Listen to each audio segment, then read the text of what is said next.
everybody, it's Romania Black, and we are on the rule of 8 of DanDaDan. DanDaDan, DanDaDan, DanDaDan, the rule of 8. Oh my gosh. I'm so excited. And the reason I'm excited is because usually if you have watched my channel for more than one show, especially a short series, then you know I have this thing called the rule of 8.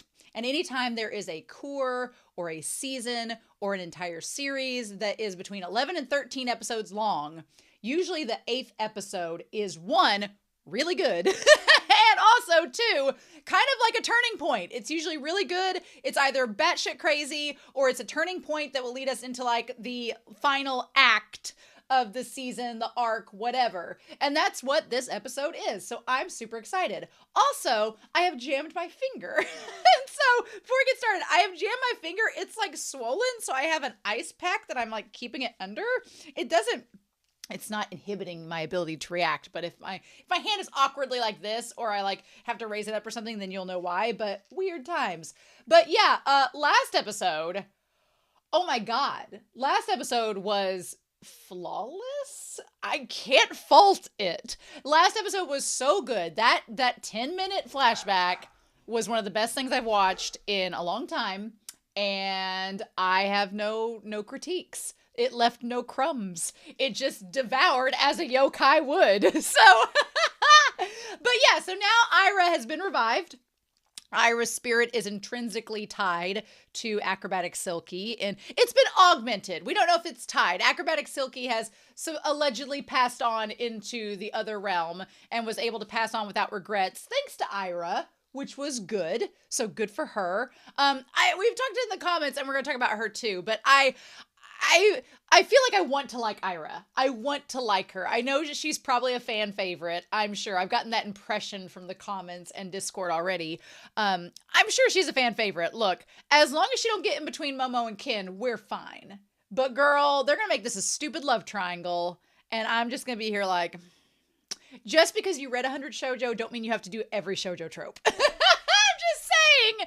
just saying. Banana Fish didn't have a love triangle, at least not the one we're thinking of. But yeah, you know.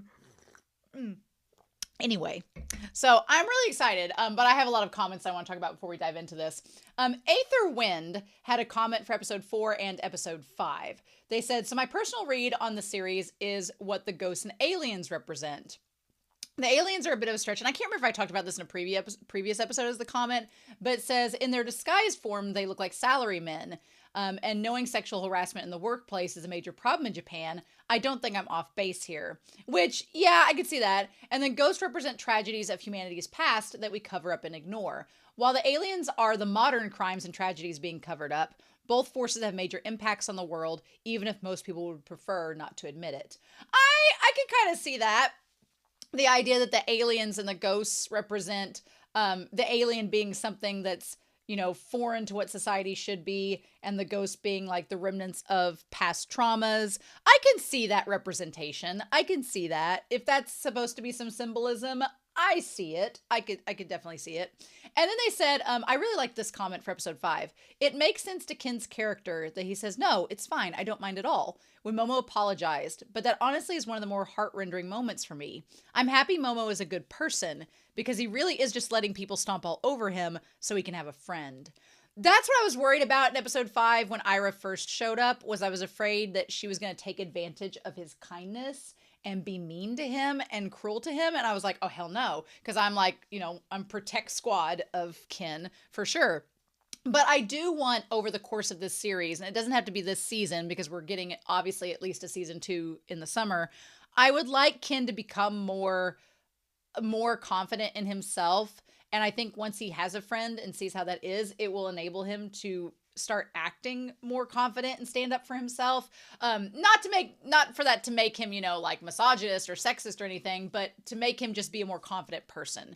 I think that there's a lot about Ken that I can relate to from my own high school days that I see in Ken. And I was like, oh, I want you to be confident and know yourself and be sure that you don't have to be friends with everybody.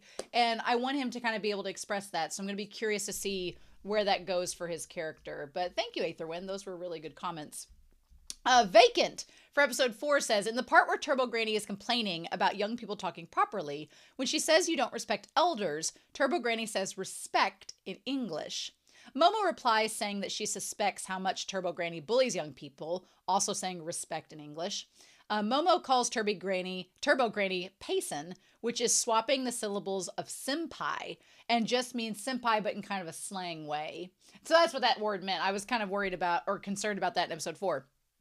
Momo also said su, which is desu, but omitting the first syllable. Saying desu would be more polite than saying da, which she mostly uses in this episode, but su is a bit more slangy or less formal. In terms of word choice, she's making a show of speaking more politely, but it's obviously her screwing around.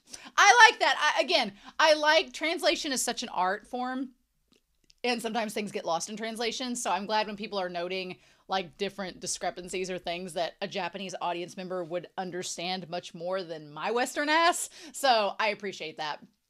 Nago in episode 5 says, one subtle detail in this episode that I love to notice is the difference in Ken's body language between Momo and Aira. And I was like, yes, give me some of this, Nago.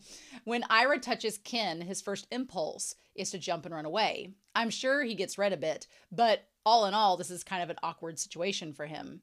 Then, after we have Momo taking and claiming him and locking in his arms, even when she's laughing her heart out, there's a moment where she rolls on the ground bumping into him sitting, and it's like the most natural thing in the world. Generally from episode 1, they're easily in each other's face, and Momo bumping, hitting, and kicking him, and even throwing him around, and Ken accepting Momo's skinship without complaint or a defensive reaction. That's my thing, too, because I have no doubt in my mind that Aira is going to be a shoujo trope walking in some respects. And I am such a hardcore, staunch defender of endgame Ken and Momo that I do like the fact that they're so comfortable around each other. And like I said last episode, it's maybe a good idea that they're not like pursuing a relationship at this point because they're getting to know each other and they're building that bond that will make for a better and more developed, rich relationship later on. So thank you, Nago, for making me feel better. And then Alex Cornejo says for episode 5, another odd body language thing that I notice is how both Ken and Momo kind of wrap an arm around their head and fidget with their hair when processing emotions about the other. I notice because they even do it while walking around. It's sort of an awkward thing to do. I don't know if it's intentional to show their compatibility with each other, despite their wildly different personalities, or if it's just a pose the author likes, so he keeps using it. You could say it's just to show their awkwardness, but I think it's kind of particular. Yeah, I went back and rewatched after you noted that in the comments, and they do these little ticks that are kind of similar to show. I didn't know, like you said, if it was just the author really liking that kind of like, showing of emotion, and so they want to make both of them do it. But I also like the idea that it's showing they're kind of like into each other without showing that they're into each other sort of thing. So that's great. Alexander Cornejo also had a comment for episode 6 that said Momo is the one that's come up with the winning strategy in every confrontation so far, which is another notch under her belt. And we'll talk about that with Zikatar the Immortal's comment here in a second. I'll refer back to that. And then they said that for episode 6, Shonen got started with innocent Goku and cool and stylish Bulma off in a quest to collect some golden magic balls. And now 40 years later, mini Shonen after, we're right back to Okarun and Momo doing the same. The more things change, the more they stay the same. I hadn't connected that tie-in with Goku and Bulma to Okarun and Momo. They both have the same quest. Although I never shipped Bulma and Goku for reasons. But I would liken Aira more to Bulma, perhaps, in a way. But then I could also see Momo like Bulma. I don't know. Okarun is definitely not Vegeta. But maybe that purple-haired guy will be Vegeta. Who knows? Maybe he'll be our Vegeta. And then I guess, does that make Aira... I want to say that Momo is Chi-Chi because that's who Goku ends up with. But maybe Bulma is more like Aira in that sense. But again, we can't directly compare to Dragon Ball Z. There's so many differences. But the quest to find a golden ball is very similar. So Zikatar the Immortal says, you mentioned how if they weren't a pair of main characters, Momo would be the main. This is reinforced by Momo's position in class. She has the legendary near the last or last window seat. Ken, more in the middle, being the loyal, trusted spot. And they included a link for reference. Yeah, I did not know this was a thing. And then Alexander Cornejo talked about Momo coming up with the strategy and her making like the main character strategy. I did not know that, but they had a link. If you go to the comment on Patreon, there's like a whole thing about it. But they included a link that, yeah, and now that I think about it, I'm like, Natsume, I'm like, Shinji, I'm like looking at all these main characters, and I'm like, yeah, they do kind of all sit in the same place. What? So I think maybe the exception is Ace of the Diamond. I don't think Sawamura sits in the back of the class. I don't believe he does. But everybody else in most shonen, I was like, oh my god, yeah, they all kind of sit in that one same spot. What? So that is wild to me. I kind of am obsessed with that. Yeah, that whole chart, go on Patreon and see that comment. That is amazing. So yeah, I like that idea. And then Ye Jean Lee 592 for episode 5 says, is anyone else shipping Psycho, which is Momo's grandma, and Turbo Granny? Crack ship? Now, you know me, I love a good ship. I love a ship, and I will definitely, all ships are valid, even crack ships. So I will support the Granny, Turbo Granny, and Psycho crack ship. I'm all for that. Now look, I say all ships are valid, and you in the comments may be like, well, what if I ship Aira and Ken? I will say your ship is valid. I just won't be boarding that ship anytime soon. So all ships are valid. We just don't have to board them if we don't want to. Not everybody's into the same type of boat. And then finally, BBT Raziel says, in the ED, the way Turbo Granny puts their hair dryer on their face makes it look like she's running really fast. It's almost like she got the powers back and is going full throttle. I love it. I did not make that connection, but that is so true. And I love that 100%. I'm like, yes, please. I'm all for that. So that's really, really fun. But yeah, so I've talked for 12 minutes, but yeah, I'm so excited, y'all, about episode 8. 8's my lucky number. I'm ready for the rule of 8. I'm ready for it to go down, but we're not gonna waste any more time. We are gonna dive right into episode 8 of DanDaDan. Thank you so much for the comments and discussion, and we're gonna do that here in 3, 2, 1, and let's go.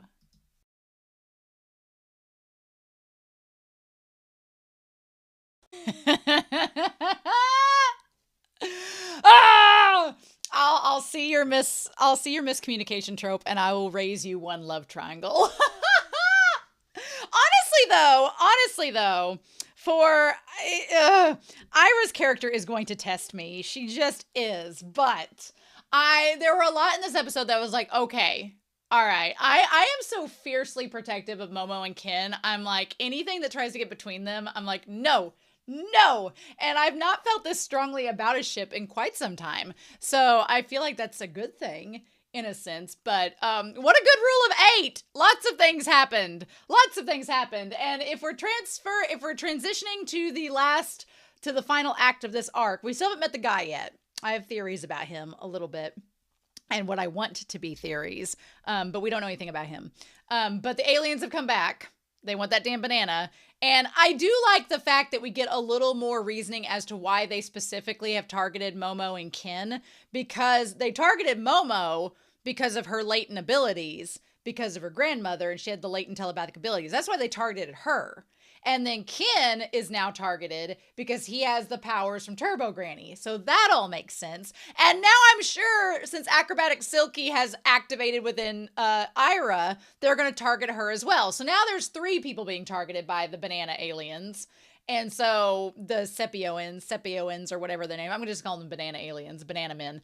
They're going to be targeted, I'm sure. But I'm glad that Aira was able to save Ken at the very end there. We'll see where that goes. But the moment we start out with, my poor finger is like swollen. Look at that difference, y'all. Yuck.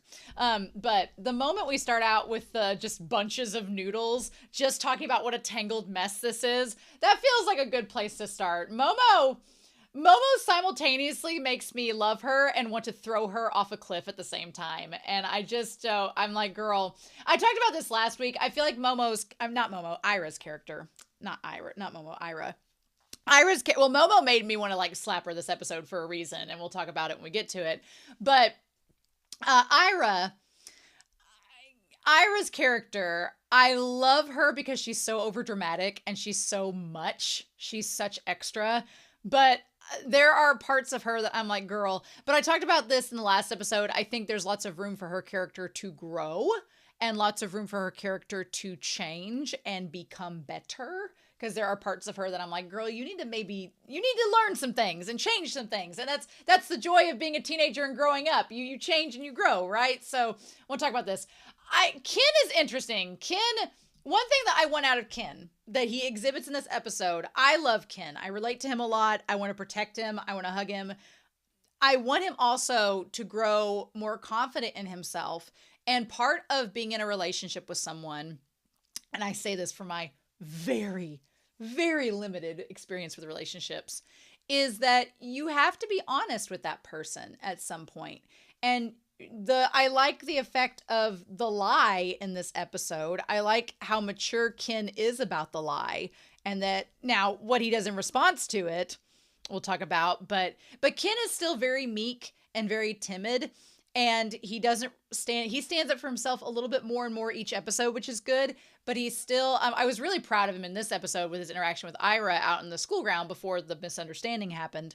But Ken is just still developing that confidence to be able to speak up. But I feel like he's starting to get there in terms of he knows he likes Momo. He wants to do right by her and be strong enough to stand as equal to her. Because even though they've worked together equally, Ken has had to rely upon Momo a lot, and he wants to get to a point where he's strong enough he doesn't have to rely upon her, that he can protect her when she needs protecting, even though he's done that already, but that he can do that more efficiently and that they can work together, right? And I like that this series is tackling like, well, how do I become strong enough to protect this person?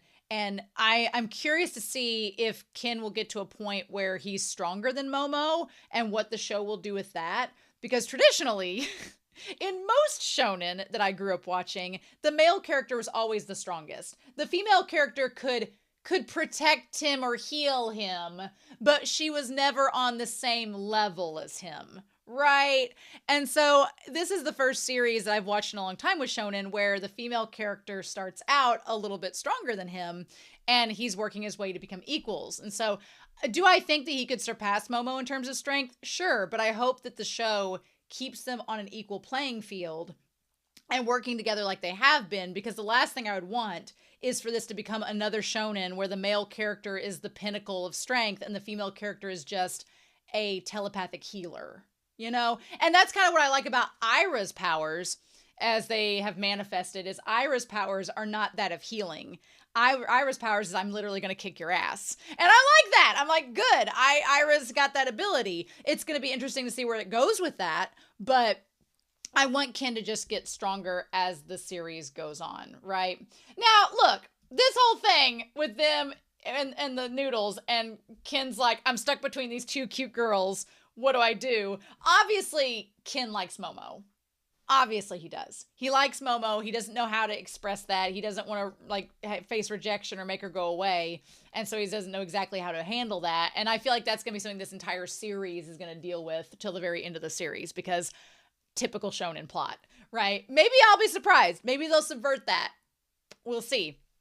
But Momo says the reason why Aira hates her so much is because she dropped the wash bin on her head. She's like, is that right? And then of course she's like, Momo's like, look, we're not here to be friends. I'm glad I rescued you. Again, Momo is very hard exterior, super soft interior, right? And I feel like Ken can kind of be the opposite, where he's very soft on the outside, but he has like a strong resolve on the inside. But Momo like wants to come off being like, we're not friends. I don't care about you. Even though she literally did everything in her power to save Aira last episode. So I'm like, she just doesn't want to come out. She's like, look, we're not going to be friends. Just go on. But I do like that Momo says, I went a bit too far. She's like, I'm sorry. And the grandmother like looks over to Aira like, what are you going to do with this information? Turbo Granny's just having the time of her life. She's fine. She's digging in all this. And Ken's like, what are you going to do about this, Mo? Because Momo did apologize. You know, she was like, I went too far. I'm sorry. She apologized, as was a good thing to do. And then Momo's like, and I like that Momo doesn't want Aira to apologize to her. She wants her to apologize to Okaroon, because she's like, you made fun of him, so you need to apologize. The one thing I don't like that Aira does is Aira doesn't apologize. Girl, bitch, why didn't you apologize? It was right there. You had all the chances in the world. Just apologize and be done with it. And Momo even says, we'll be even after this. Just apologize, girl. And so I don't know if now that Aira is potentially going to be saving Ken, if next episode Aira will apologize to Ken and be like, hey, I'm sorry that I made fun of you. I didn't know. And now I'm kind of in the same boat as you. Also, she's in the same boat as him, although she probably will, she'll say it has nothing to do with Momo. She'll be like, oh, the gods gave me this power. And I'm like, oh, Jesus. She's as delusional as Light Yagami for so many reasons. But yeah, I just want her to apologize for Okaroon, and I think she will, but I appreciate that it was Momo that was like, you need to do this, because somebody needed to say it. And of course, Okaroon is not gonna have her apologize. But Aira's like, I'm not doing anything that you say because I think you're a demon. And she's like, it's my job to stop you. And she's like, we're sworn enemies because you're a demon and you've ensnared Ken and this auntie under your spell. I also love Momo's baseball t-shirt. It's amazing. She's like, you're nothing but trouble if you poke at me over a misunderstanding. Which is true. And then she's like, well, what is he? And then Ken's like, I don't want to talk about it. And she's like, he looked like a demon. And then I love that she says, that's no way she's your grandmother. She's too pretty and too young. And then, of course, Psycho's like, I like her. Psycho's like, she can stay. She complimented me. We're good. We're good. She can stick around. Kick Momo's ass. I'm like, oh my God. Which, of course, the grandmother's joking. But the grandmother's like, I'm not going to turn away somebody that's flattering me. No way, no how. My one thing with Aira that I wish Aira would realize is Aira would not be alive if it wasn't for Momo. I know Acrobatic Silky technically restored her aura, technically, but the moment she died, Momo could have been like, oh no, she did. Get the gold ball, let's go. She could have done that, but instead she initiated the CPR. Ken didn't do that. Ken was like, oh no. Momo was like, I initiated the CPR. I basically became a lifeline between you and Acrobatic Silky. The only reason you're alive is because of me. And I appreciate Momo's character not being petty and doing that. But I don't know, if I'd been in her shoes, I'd been like, hey, you're the reason you're alive is because of this here. So how about we not call me a demon and think I'm trying to kill you? So I wish Aira would realize that. And I don't know if Aira will realize that or acknowledge it later on. And maybe Aira's whole thing is that she's hiding behind this, you're a demon, I've got to liberate Ken and Auntie. And maybe she'll be like, I just was jealous of you. Or I just didn't know how to feel about you. Or I felt negatively about myself. Like, I need Aira and Momo to come together. Like, their misunderstanding is frustrating because it doesn't need to be that way. And it's like, it's just for plot's sake. And I'm like, misunderstandings for plot's sakes. I'm like, just get rid of them, right? Of course, I love that the aunt's like, yeah, she's a demon. And then Ira's like, see, she said so. And Momo's like, I hate you, Grandmama. So yeah. And she's like, I bet you're trying to destroy the world. And I love that Momo, as she says, I bet you're just trying to destroy the world. Momo's like, yes, I'm trying to destroy the world as I give you my tracksuit and noodles. Yes. Freaking love Momo. I love her. She's like, are you kidding me? And their whole dance around the table as they're calling each other idiots, and Turbo Granny and Ken are just sitting there eating noodles. It felt like such a shonen moment that it was making fun of, being like, I'll become stronger and beat you, and like all the words like just getting shoved aside. It felt like it was taking a shonen trope and just making fun of it, and I thought that was hilarious. Thought it was so funny. And she's like, I'm just too cute. I would like Aira if she got a little bit more of a clue. Girl needs to get a little bit of more clue. And I feel like the people that are like, I love Aira, they've seen this whole season. So please don't spoil me. Don't give me more hints or clues. Don't do any of that, because I want to find out for myself from the show, as per usual. But I'm not there yet with Aira. I need to see a little bit more growth and development from Aira. And I need her to like quit misunderstanding everything or find something else to direct your misunderstanding to other than Momo and Ken. But yeah. And so then Ken, of course, she goes, despite being a demon, you saved me multiple times. And that was the part that was frustrating because I know she has a crush on Ken. Who wouldn't? He's a little adorable bean. But I'm like, girl, Momo saved you too. Why don't you acknowledge that? Like, acknowledge that Momo's as responsible for your existence in this world right now as Ken is. And Ken saying if someone's in trouble, you would help them, wouldn't you? I'm like, my whole thing is, and then of course Ira's like, oh, well, I see. You have a human heart. My whole thing was Momo did the same thing. Momo helped her regardless. So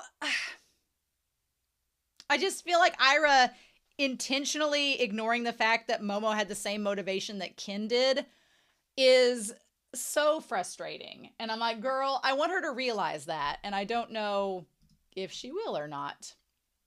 She's like, I'm going to liberate you from her control. Like, she's like, I'm going to wrangle you from having a crush on Momo. And I'm like, please don't. I would like for Momo and Ken's relationship to continue, please. I would like for them to continue being in a relationship. Thank you.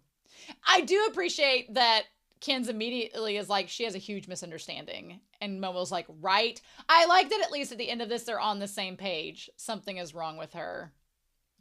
And she's like, I'm a human. He's a demon. I'm like, you're not freaking Ariel from The Little Mermaid, girl. Girl, come on now. So the baseball scene is the best scene of this whole episode. Oh my God. The baseball scene is so funny where they literally are trying to like force the ball back into his body and they do it by playing baseball. I like that Momo has the catcher's mask is literally a plate and Ken's like, why? And I love that those that are shipping Turbo Granny and Psycho, I'm with you. I kind of do, especially because Turbo Granny has the cat on her baseball sleeve. I'm so with y'all. I'm here for it. Granny likes pussies and...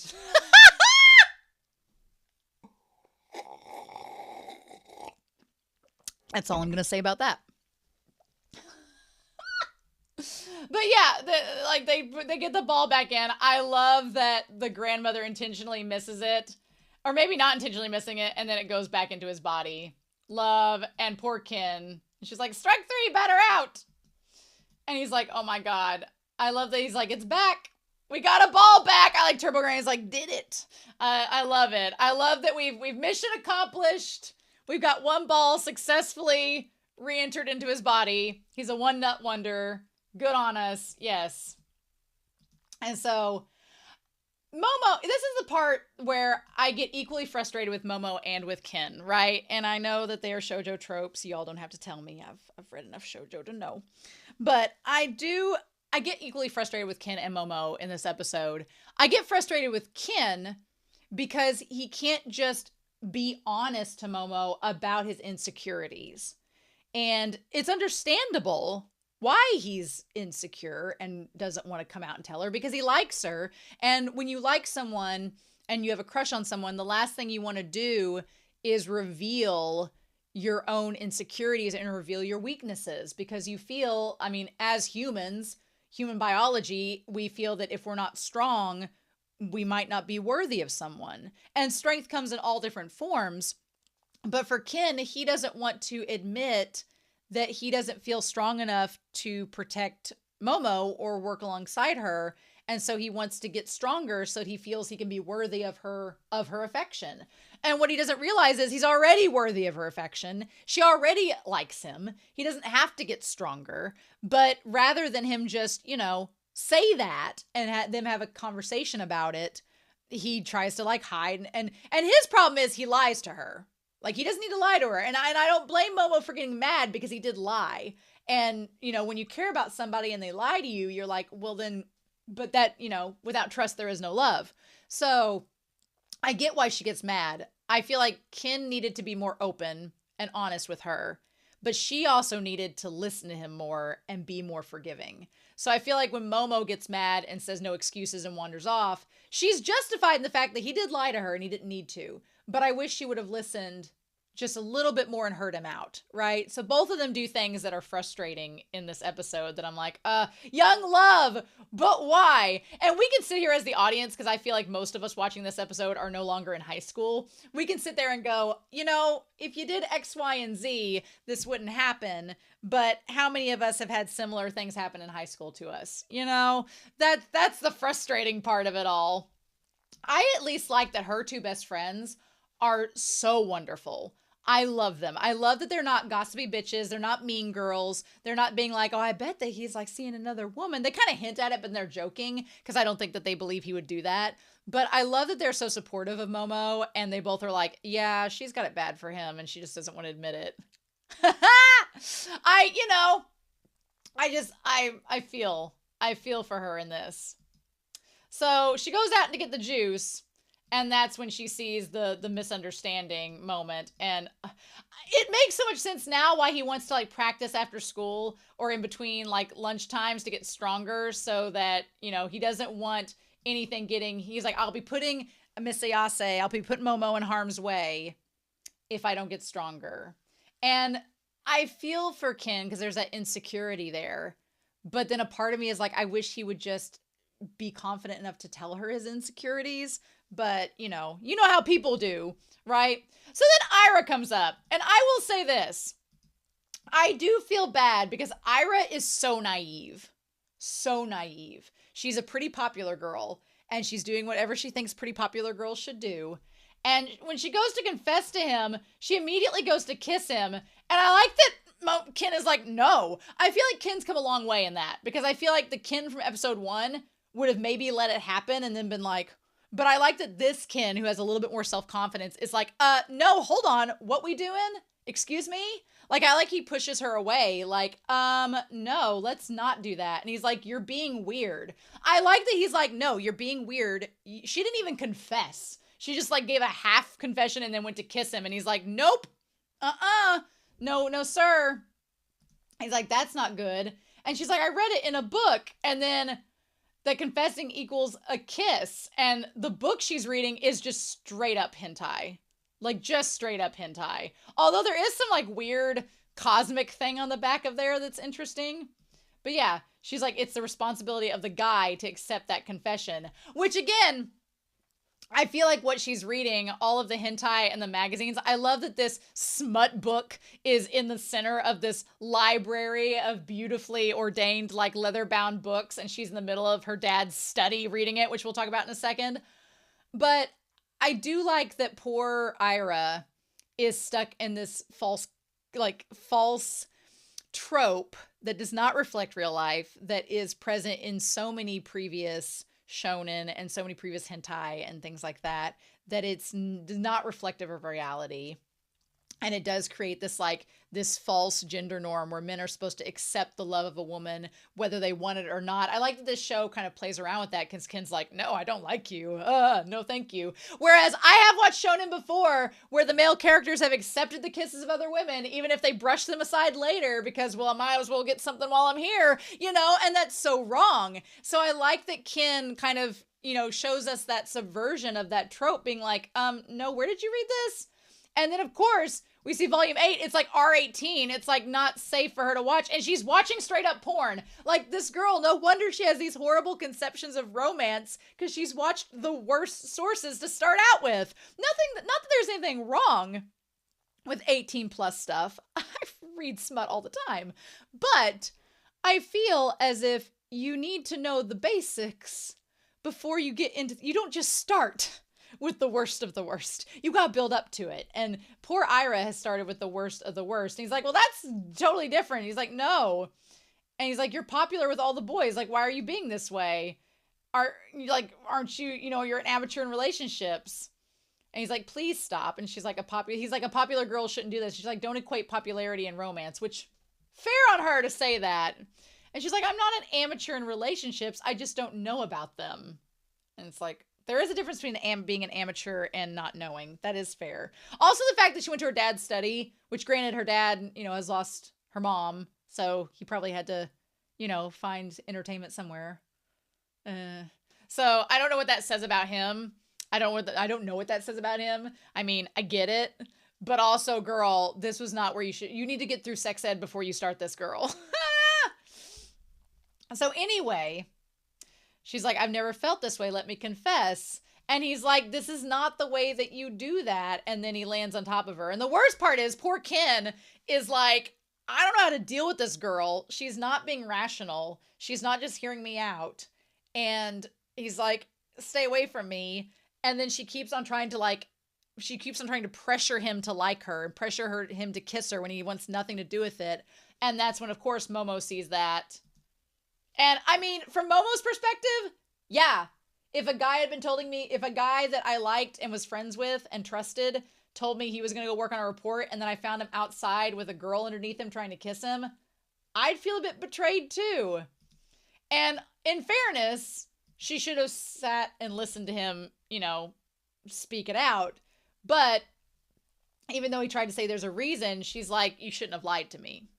And now, I think in her heart, she knows that he didn't do anything with Aira and there wasn't really anything going on, but she's mad that he lied to her and didn't trust her and she doesn't know why that is. So she's just taking it out on him in the moment. So I just want to shake both of them gently by the shoulders. And I want to enroll Aira in a proper sexual education course and relationship guidance session so she can learn actual things and not be like having the worst information. So then we have this class about the mantis shrimp and the punches of the mantis shrimp, which the boxer alien at the end of this episode, is it not based off a mantis shrimp? I think it is. And for some reason, Nessie's here. I love Nessie. Nessie is other than a dragon, Nessie is my favorite mythical creature. And so I'm like, okay, cool. Nessie alien, praying mantis boxer, the damn banana aliens are back. Also, there's like a phallic shrimp on the board. Why not? Has underwater resistance. Well, of course they're foreshadowing what's going to happen. And then they show the ruler, the mantis shrimp punching the ruler. Okay, that's so foreshadowing. I don't like this at all. I don't like the idea that this mantis shrimp boxer thing is going to be fighting alongside the banana aliens with Silky Aira and Turbo Ken. And meanwhile, Nessie's being left to Momo. Of course, Momo feels bad. She feels bad that she got onto Ken. And I kept wanting them just to meet up and talk it out again like they did earlier in episode 5. But aliens got in the way this time. So, Mother Trucker, why can't we have nice things? But what I like about this is Ken doesn't get mad that Ken is a damn saint. He's a damn saint. He doesn't get mad that Momo didn't believe him or didn't want to hear him. He's like, I shouldn't have lied. And I'm not going to make excuses anymore. So if I care about her, I'm just going to have to get stronger. I can't make excuses and just get stronger, which there is something to be said about that in the idea that he is doing what Seiko told him to do, which is appropriate. But there is something about this kind of like view of masculinity and strength that you have to protect your female partner or male partner in order to be valuable. And I think the thing that Momo likes about Ken is that she thinks he's valuable without having to do that. And so the thing that started their whole relationship off was not the fact that he was this masculine man that could protect her, which is interesting because her whole thing was she liked the original Ken Takakura because he was this masculine, manly man from the movies that would like rescue no matter what. And I feel like her getting to know Ken, what she loves about him is his kindness and his, compassion and him being able to like do anything and try to save anyone, whether he's strong enough or not. So it's not his strength necessarily physically that attracts her to him. It's something else. And that kind of goes against what she originally thought going into this series. So I appreciate the show making this commentary on masculinity and relationships and strength. But man, of course, Ken and Aira get put together, which probably for the better because Aira's at least going to be somewhat strong enough to help Ken out of the situation. I want to know how they're going to get back to each other. Like, are they on different floors? Are they on different corridors? How does this barrier work? The Loch Ness Monster bit was crazy. Although it was drawn out just a tiny bit that I felt like they wanted us to end the episode with Aira becoming acrobatic Silky, so makes sense, right? But also, I like the idea that Ken is the one good thing about Aira being with Ken in this situation is if Aira was with Momo, I think Momo would begrudgingly explain things to her, but would do so kind of in a way like, I really don't want to talk to you, but I'll tell you. Ken is so nice that he will explain things to her and be like, hey, here's how this happened and all this. I think she fully heard everything he said to the aliens about his power and stuff. I think that she did. Maybe she didn't, but I think that she did. And so I appreciate that Ken calmly kind of got her up to speed with what's going on about aliens and everything. And then, okay, so we had this thing, this boxer alien that has 3510 on their mitts. I don't know what that means. I don't know if there's a significance to that, but they look like the mantis. Yeah, they look like a mantis shrimp boxer alien. And they kept saying Chiquita like Chiquita bananas. Of course, every time Ken like picks up Aira to get her away, Ira's of course like my hero. And that's the one thing that does make me think that Ken is not going to get with Aira, because Aira is very much the stereotypical shonen girlfriend in love interest archetype where she's like my hero and I love you and confessing to you. Nah, nah, nah. And of course, in another shonen, the male character would be like, I've got to go save the world first and then we can be together. I don't think that's how it's going to work with this series. It's going to be Ken and Momo. But I like Aira is this presentation of that trope. I want Aira to be happy and be in a relationship. I just don't want it to be Ken. And maybe her and the purple-haired guy can get together. Who knows? But I have a theory. If Aira has the ghost-like powers like Ken does, is that going to make the purple-haired guy have telepathic powers like Momo? And that'll be our trade-off. We have a male and female character with ghost powers and a male and female character with alien powers. Is the guy going to be a love interest set up for Aira, but like not like her at first at all, or something like that? We haven't even met him yet, so I don't want to make too many predictions about his character, but I thought that'd be an interesting parallel. And so I like that whenever Ken is like in his turbo form, he's familiar with Aira by saying Aira-chan, but then he's also like, you're in the way, get lost. So he's kind of both like, he's a strong hero, but then he's like, I'm super depressed. Like, you know, he's this contradiction in his emotions, which are hilarious. And he's like, I feel so droopy. Now, whatever the alien is saying, they're saying like Chiquita banana, and they talk about like morning, noon, and night. We're gig workers. Like, so is the alien suggesting, the boxer suggesting they're just doing the work that the banana aliens want them to do? Like they're just hired hands, like hired guns to take them out? I do not like the banana aliens. I hate them. The fact that their penises are scissors and weapons. I know what it means metaphorically. I get the symbolism, but they're just so creepy and I hate them. And the fact they want to do experiments on him with his penis is just, ugh.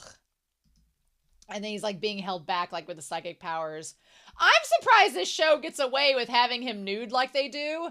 Also, I think that it is a conversation to have about, you know, we talked in episode 1 about these male characters and in the intro of this episode being representations of like male assailants, about like the salarymen that assault women that are all too common and prevalent in our society.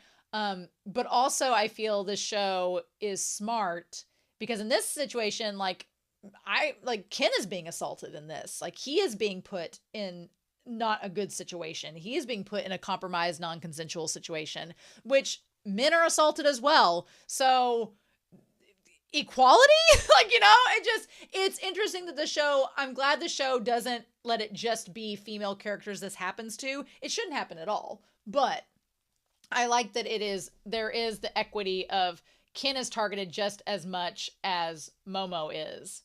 And then as he's like, please stop, he's like, I only have one testicle, I really don't want this to happen. And that's when I like that we have the pink ribbons being from Aira, like with her pink hair and everything. And then when she stops spinning around like a tornado, she's like, it seems I'm the chosen one after all. And she looks like she has the same mouth and everything as Acrobatic Silky, but her hair is the ribbon. And yeah, her hair is the ribbon too that she can use. Okay. And she says, let go of Takara-sama. So just like Turbo Granny. Okay. Okay. Fun times. So yeah, great Rule of 8 episode. Wonderful Rule of 8 episode. I really like this episode. I'm glad Aira has ghost powers too. I don't think she's going to be held back in her ghost abilities which is interesting too, that because Acrobatic Silky has technically passed on but left some of her ghost powers with Aira's not really going to be bound to anything, which is cool, but I don't know what we're going to do with that. So anyway, I like the idea of Momo and Ken having help, and I'm sure it's going to make this series interesting with Aira continually like, I love you, and Ken being like, nope. But we'll see how that goes in episode 9. Oh, I am going to have to, unfortunately, a part of me is like, I want to watch episode 9 right now, but I am traveling this weekend, so I will not be able to watch the episode until next week. It'll be out on the channel on time. Don't worry. I'm recording a little bit ahead as I say this. So I will wait until the comments for episodes 7 and 6 come in, and then I'll record episode 9. So in the meantime, I hope you all have a wonderful week. Please stay safe, take care, and yeah. I'll be back real soon with more of DanDaDan. Bye!